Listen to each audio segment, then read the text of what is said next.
Eating out in 2022 should probably have its own podcast or subject matter. And with inflations and how extraordinarily expensive it's gotten to eating out, what I've realized for myself, at least at my age, this is another one of those age-centric kind of posts. It just really dawned on me how much time and energy I put out on going out to dinner and stuff before COVID. And then post-COVID, obviously, a little bit of hassles, with the masks and stuff. And then inflation hits. And for those of us who are on a kind of a fixed income, and it doesn't necessarily mean that you're just getting a check from a government and a 401k and some dividends and stuff like that. But at a certain point, I'm going to say the larger part of the 55 and over population they're in their tracks. They have the amount that they spend and stuff, and they've always saved a little money to go out for dinner or breakfast or lunch. And that has gotten to a place where, at least during inflation, that's no longer an option, even though more restaurant chains, like Chili's and stuff, are doing, senior citizen specials and stuff to try to bring them in. At the end of the day, making my coffee here. At the end of the day, it's still kind of a clutch. And for myself, I'm only going to share from my own experience here as I make my coffee. And speaking of coffee, I think it was about 2 weeks ago, I went to go pick up my friend at the airport. And, the potion. And I had to stop because I was a little early, and I went to Denny's.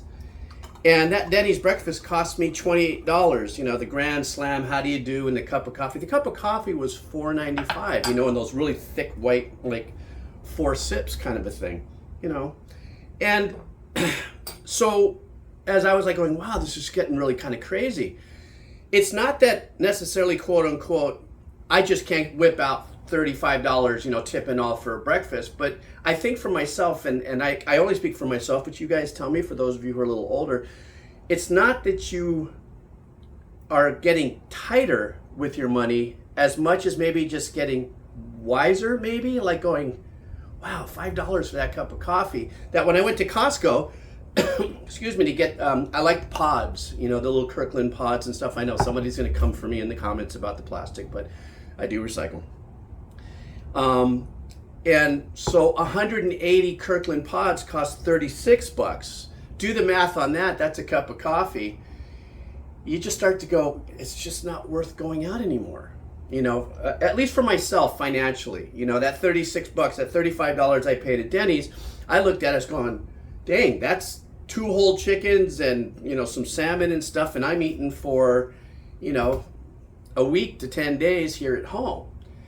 So I think the nature of this video is not like, I'm revolting against going out and screw restaurants and all that. No, I understand what's going on, and I understand it will get better. And I understand that we as a whole in the population, we are changing our outdoor experience mindset.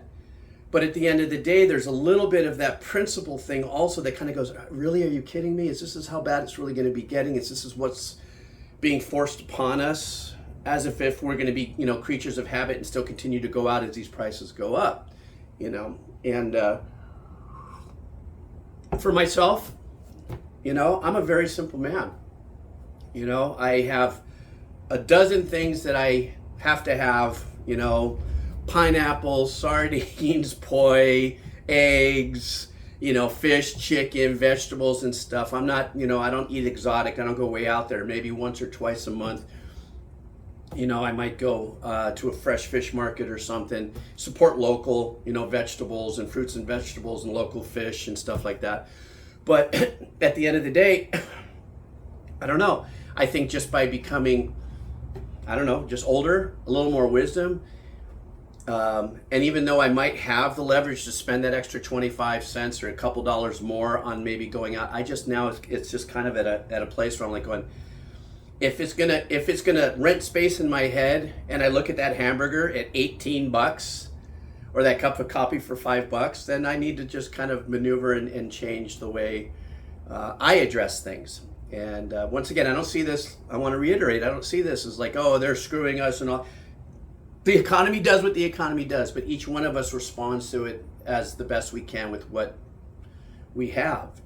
But I think as we get older, choices do have to be made. And I actually just read on an AARP, excuse me, something or other about elderly people. The number one most expensive thing for senior citizens is going out to dinner. I mean, outside of health insurance and stuff like, it's going out to dinner on those, expenses, on that line item of like, what can I do this month and not go too, deep into my finances. But I don't know. This is a positive wave writer channel, so I think the positive thing, without a doubt, for me is I'm definitely staying home and cooking more and trying new things and just having a blast. I mean, considering too that I'm fortunate enough, knock on wood, that I have not in a rush, meaning I work from home and everything. I can, okay, I'm gonna cut tomatoes and some Swiss cheese and mix some balsamic vinegar and some olive oil and some garlic and stuff, and I'm gonna have caprese, buffalo caprese, a cheaper version of the buffalo caprese, just with Swiss cheese and cherry tomatoes. You know what I mean? I don't know. Anyhow, so yeah, I was just rambling and just wondering maybe what your thoughts were about do you eat out as much as you do, or have you pulled back? Or have you fought it with your ego and say, no, I'll just make more money and I'll eat a bone-in Delmonico steak? I don't know. Just rambling because I can. So, you guys have a great weekend. All right, see ya.